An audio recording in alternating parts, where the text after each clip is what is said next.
ബിരിയാണി ഉണ്ടാക്കാം കൊഞ്ചം കറി വെക്കുന്നത് നോക്കാം.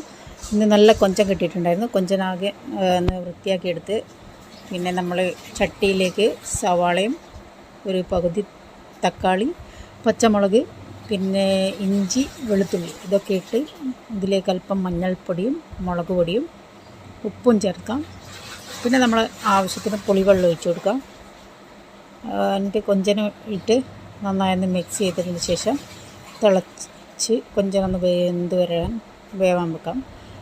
അപ്പോഴേക്ക് നമുക്ക് കുറച്ച് കൊഞ്ചം മസാല പരക്കാനുണ്ടായിരുന്നു. മഞ്ഞൾപ്പൊടി, മുളക് പൊടി, കുരുമുളക് പൊടി, ഉപ്പും ചേർത്ത് നന്നായി മിക്സ് ചെയ്തിട്ട് വെക്കാം. പിന്നെ മിക്സറിൻ്റെ ചെറിയ ജാറിലേക്ക് കുറച്ച് തേങ്ങയും മഞ്ഞൾപ്പൊടിയും മുളക് പൊടിയും ഒരു 4-5 കായമുളക് ഇട്ട് നന്നായി പേസ്റ്റാക്കി എടുക്കാം. അപ്പോൾ നമ്മുടെ കൊഞ്ചനൊക്കെ നന്നായി വെന്ത് വന്നിട്ടുണ്ട്, നന്നായി തിളച്ചിട്ടുണ്ട്.